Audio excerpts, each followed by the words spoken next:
UP में police भर्ती परीक्षा आज से शुरू हो रही है, जो 2 दिनों तक चलेगी। इस पर आपको जानकारी देंगे कि सारी तैयारियां पूरी कर ली गई हैं।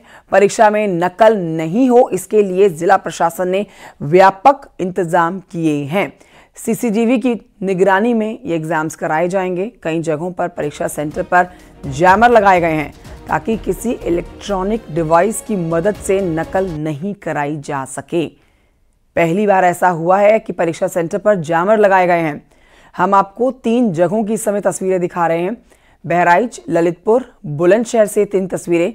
आज अहम दिन हो जाता है परीक्षा के लिए, क्योंकि कुल मिला के 48 लाख 15 लाख से ज्यादा कैंडिडेट्स जो हैं वो आज की इस परीक्षा में शामिल हो रहे हैं। आज से शुरू हो रही है सबसे बड़ी भर्ती परीक्षा। इसके लिए तैयारियां पूरी की गई हैं। 17 और 18 फरवरी परीक्षा के लिए लिखित परीक्षा के दिन है। साथ ही सीसीटीवी कैमरे से जो निगरानी रखी जा रही है वो भी हम आपको दिखा रहे हैं, और जैमर्स भी लगाए गए हैं। तो सिपाही भर्ती परीक्षा में सेंधमारी की कोशिश अब आसान नहीं होगी, क्योंकि इसके लिए प्रशासन की तरफ से तैयारियां पूरी की गई हैं। अब तक आपको बताएं, काफी लोगों को पकड़ा गया है परीक्षा में चीटिंग के लिए, लेकिन अब ऐसा नहीं होगा। नकल रोकने के पूरे इंतजाम हो चुके हैं। अब नकल कर पाना और नकल करा पाना, दोनों ही चीजें बेहद मुश्किल।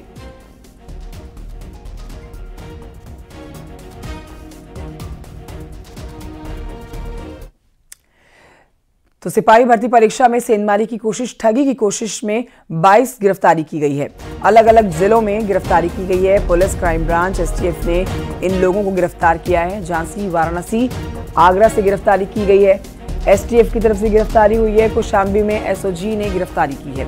गाजीपुर, मऊ में पुलिस ने गिरफ्तारी की है। बड़ी खबर आपको बता रहे हैं, सिपाही भर्ती परीक्षा में सेंधमारी की कोशिश कराने की इनकी जो थी वो अब फेल हो गई है, क्योंकि इनको गिरफ्तार कर लिया गया है। कुल मिला के 22 लोग हैं जिनको गिरफ्तार किया गया है। अलग अलग जिले हैं जहां से गिरफ्तारी हुई है। एसटीएफ लगातार गिरफ्तारी कर रहा है ऐसे लोगों की जो नकल कराने की फिराक में है। झांसी, वाराणसी, आगरा, ये वो जगह जहां से गिरफ्तारी हुई है। एसटीएफ ने गिरफ्तारी की है अब तक 22 लोगों को। कौशाम्बी में एसओजी ने भी गिरफ्तारी की है। गाजीपुर, मऊ में भी कुछ नाम आ रहे हैं जहां से गिरफ्तारी की गई है। तो आज शांतिपूर्ण तरीके से जो परीक्षाएं कराने की व्यवस्था की गई है उसको पूरा करने की तैयारी प्रशासन की है। ऋषभ मणि इस पर और जानकारी देंगे। ऋषभ मणि, परीक्षा हो जाए शांतिपूर्ण तरीके से। अब तक 22 लोगों की गिरफ्तारी भी हुई है, और आज का दिन बहुत अहम हो जाता है क्योंकि परीक्षा करानी है। सिपाही भर्ती में सेंधमारी की कोशिश पूरी नहीं हो पाएगी, लेकिन जी बिल्कुल, देखिए यूपी पुलिस, एसटीएफ और जिलों में जो जहां पर एसओजी और क्राइम ब्रांच बनी हुई है उनकी निगरानी लगातार जारी है। पहले से ही सख्त निर्देश दिए जा चुके हैं। अलग अलग जिलों में यूपी, एसटीएफ, जिला पुलिस और जो क्राइम ब्रांच है उसने ये गिरफ्तारियां की हैं। इसमें झांसी, वाराणसी, आगरा में एसटीएफ ने गिरफ्तारी की है। कौशाम्बी में उनकी लोकल एसओजी, गाजीपुर, मऊ में जिला पुलिस ने गिरफ्तारी की है। और आज भी तमाम टीमें बढ़ा दी गई हैं। सड़क से करके सोशल मीडिया तक यूपी पुलिस भर्ती बोर्ड की निगरानी जारी रहेगी। और सबसे बड़ी भर्ती है ये यूपी पुलिस में अब तक की सिपाहियों की 60,244 पदों पर ये भर्ती होनी है। 48,17,741 अभ्यर्थी इसमें शामिल होंगे। और सबसे जरूरी जो है कि बायोमेट्रिक वेरिफिकेशन के बाद ही प्रवेश मिलेगा किसी भी अभ्यर्थी को परीक्षा केंद्र पे। तो सुरक्षा के सख्त इंतजामों के बिल्कुल, तो अलग अलग तरीके से जो परीक्षा देने आ रहे हैं सेंटर्स पर परीक्षार्थी, उनके ऊपर नजर रखी जाएगी और ये परीक्षा पूरी तरह से नकल मुक्त रहेगी। इसके लिए पुलिस की तरफ से भी सख्ती की जा रही है। और ये जो चेहरे आप देख रहे हैं, ये कुल मिला के 22 लोगों की गिरफ्तारी अब तक हो चुकी है अलग अलग जिलों से। धन्यवाद ऋषभ मणि आपका जानकारी के लिए। तो एसटीएफ ने सिपाही भर्ती परीक्षा में सेंध लगाने की जो कोशिश की है उसे नाकाम कर दिया गया है। एसटीएफ ने वाराणसी से 2 आरोपियों को गिरफ्तार किया है। इन आरोपियों के पास से 8 अभ्यर्थियों के एडमिट कार्ड और 24 अभ्यर्थियों के सादे चेक बरामद किए गए हैं। अभ्यर्थियों को फर्जी पेपर देकर ठगने की कोशिश थी। मौके पर 8 अभ्यर्थी भी एसटीएफ को मिले हैं। आरोप यहां पर यह है कि 10 लाख रुपए से पेपर करवाने का सौदा भी किया गया है। तो मतलब 10 लाख रुपए देंगे तो पेपर हो जाएगा, ऐसा सौदेबाजी हो रही है। उधर एसटीएफ ने झांसी से भी 2 आरोपियों को गिरफ्तार किया। एक स्कॉर्पियो, एक फॉर्च्यूनर, 10 एडमिट कार्ड्स, फोटोकॉपी इनकी बरामद की गई है। मऊ में पुलिस ने 5 लोगों को गिरफ्तार किया है। परीक्षा पास कराने के लिए 9 लाख रुपए ले रहे थे ये। फर्जी आई कार्ड बनाकर खेल किया जा रहा था, लेकिन अब एसटीएफ की टीम ने इनका खेल कर दिया है। धर दबोचे गए हैं। ये वो आरोपी हैं।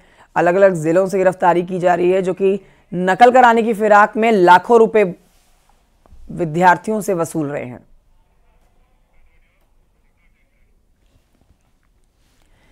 और ये आगे बढ़ते हैं, एक और बड़ी जानकारी आपको देते हैं। आज बीजेपी का राष्ट्रीय अधिवेशन शुरू होने जा रहा है जो कि 2 दिन तक चलेगा।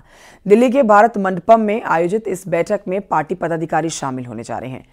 इस बैठक में पीएम मोदी भी शामिल होंगे, ऐसी संभावनाएं जताई जा रही हैं। पहले पार्टी पदाधिकारियों की बैठक होगी जिसमें पार्टी के राष्ट्रीय पदाधिकारी और राष्ट्रीय प्रवक्ता शामिल होंगे। इस बैठक में प्रधानमंत्री नरेंद्र मोदी भी शामिल होंगे। ये बैठक सुबह 9:30 बजे से शुरू होगी और दोपहर के 3 बजे तक बीजेपी के राष्ट्रीय अध्यक्ष जेपी नड्डा झंडा फहराएंगे। ये जानकारी मिल रही है, शुरुआती जानकारी आप तक पहुंचा रहे हैं। इसी के साथ ये भी पता लगा है कि पार्टी के राष्ट्रीय अधिवेशन की बैठक जो शुरू हो जाएगी, उस बैठक में करीब 11,500 प्रतिनिधि शामिल होंगे, जिसमें पार्टी के राष्ट्रीय पदाधिकारी, सांसद, पूर्व सांसद, विधायक, सभी प्रदेशों के प्रदेश अध्यक्ष, देश के सभी जिलों के जिलाध्यक्ष, सभी पंचायत के अध्यक्ष, मेयर, डिप्टी मेयर मौजूद रहेंगे। कल राष्ट्रीय अधिवेशन का समापन होगा जब पीएम मोदी भाषण देंगे। तो पीएम मोदी पार्टी के नेताओं को आगामी लोकसभा चुनाव में जीत का मंत्र कल देंगे।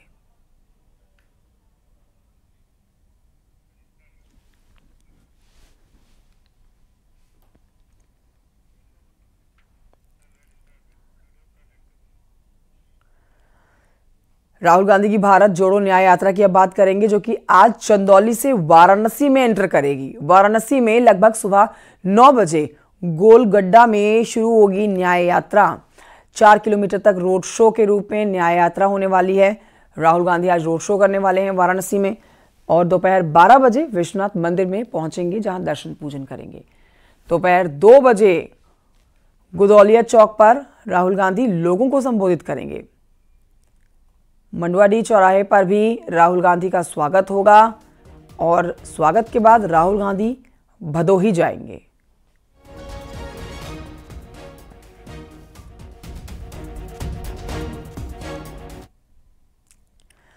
तो राहुल गांधी की यात्रा उत्तर प्रदेश में एंटर कर चुकी है। अब राहुल गांधी यूपी में 7 दिनों तक गली गली चुनावी रैली निकालेंगे। अब देखिए, खोते जनाधार को मजबूत करने की यहां राहुल गांधी की कोशिश है और इसी यात्रा में राहुल के सामने अहम पड़ाव अपने सहयोगियों को साथ लाने का है, क्योंकि भले ही अखिलेश यादव ने राहुल गांधी की यात्रा का समर्थन किया हो, लेकिन उनसे नाराज नेता अब राहुल की यात्रा में शामिल होने जा रहे हैं।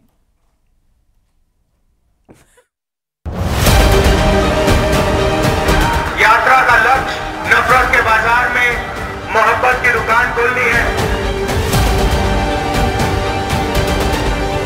राहुल गांधी की न्याय यात्रा मणिपुर वाया उत्तर प्रदेश पहुंच चुकी है। समर्थन और विरोध शुरू हो चुका है। कुछ राहुल गांधी के साथ हैं, तो कुछ राहुल की यात्रा के खिलाफ। लेकिन इस यात्रा की रफ्तार यूपी में थम सी गई है, क्योंकि पहले राहुल गांधी की न्याय यात्रा 11 दिनों तक यूपी में रहने वाली थी, जो अब सिमटकर 7 दिन की हो चुकी है। इस यात्रा के दौरान कांग्रेस की कोशिश अपने गठबंधन साथियों को भी साथ लाने की होगी, ताकि खोई हुई जमीन तलाशी जा सके। हालांकि राहुल गांधी ने चंदौली में एक बार फिर मोहब्बत की दुकान का नारा दिया और कहा, कांग्रेस का लक्ष्य कश्मीर से कन्याकुमारी तक मोहब्बत की दुकान खोलने का है। यात्रा का लक्ष्य वही है, नफरत के बाजार में मोहब्बत की दुकान खोलनी है। और इस यात्रा में हमने एक शब्द जोड़ दिया है, भारत जोड़ो न्याय यात्रा, क्योंकि हमें लगा कि इस देश में जो नफरत और हिंसा फैल रही है,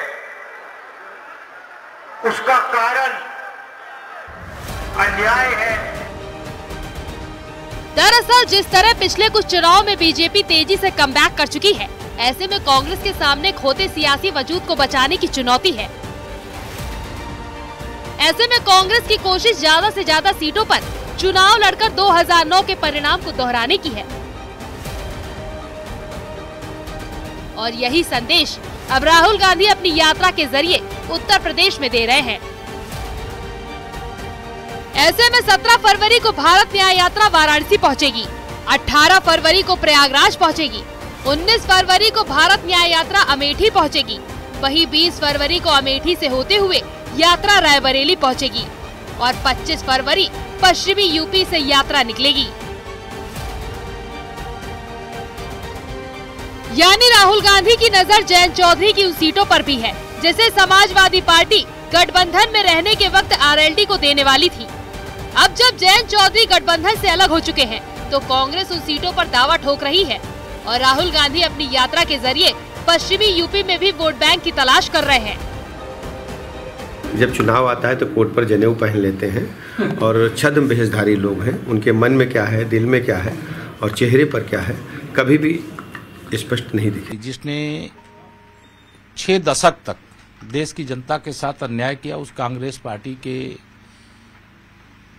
युवराज कहिए, कांग्रेस के पूर्व अध्यक्ष कहिए, सांसद कहिए, श्री राहुल गांधी जी जब भारत जोड़ो न्याय यात्रा निकाल रहे हैं तो कांग्रेस का कोई सांसद कर्नाटक से संबंधित डीके सुरेश संसद में खड़े होकर के देश के विभाजन का जहर जिससे फैले इस प्रकार की भाषा का उपयोग कर रहे हैं। खैर, राहुल गांधी की यात्रा का यूपी में क्या असर होगा ये चुनावी परिणाम के बाद ही पता चल पाएगा। लेकिन जिस तरह वो समाजवादी पार्टी के खिलाफ पावर पॉलिटिक्स और बीजेपी के खिलाफ माहौल बनाने की कोशिश कर रहे हैं, उससे तो तय है कि एक बार फिर कांग्रेस 2009 के परिणाम दोहराने के मूड में है। Bureau report, news 18।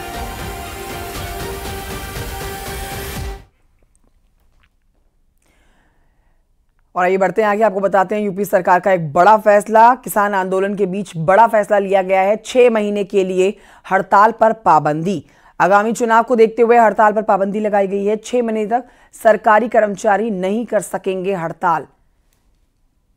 तो किसान आंदोलन को देखते हुए यूपी सरकार का ये बड़ा फैसला, आप कहेंगे किसान आंदोलन के बीच ये बड़ा फैसला यूपी सरकार की तरफ से ले लिया गया। 6 महीने के लिए हड़ताल पर पाबंदी लग गई है। किसी भी तरह की हड़ताल नहीं बर्दाश्त की जाएगी। आगामी चुनाव को देखते हुए, लोकसभा चुनाव को देखते हुए ये बड़ा फैसला यूपी सरकार की तरफ से किया गया है। सारी तरह की हड़तालों पर पाबंदी रहेगी। 6 महीने तक सरकारी कर्मचारी हड़ताल नहीं कर सकेंगे।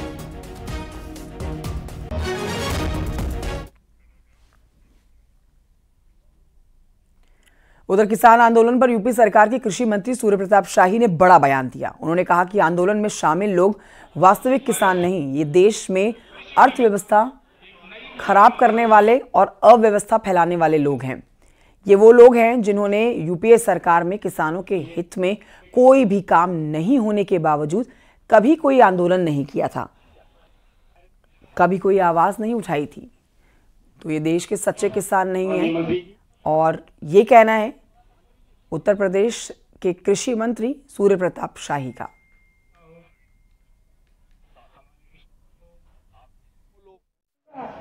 अव्यवस्था पैदा करना चाहते हैं। वो लोग हैं जिनका किसानों से कोई मतलब नहीं है। यूपीए सरकार ने डॉक्टर स्वामीनाथन कमेटी की रिपोर्ट 7 सालों तक कूड़ेदानी में डाले रखा, उसकी उन्होंने चिंता नहीं की।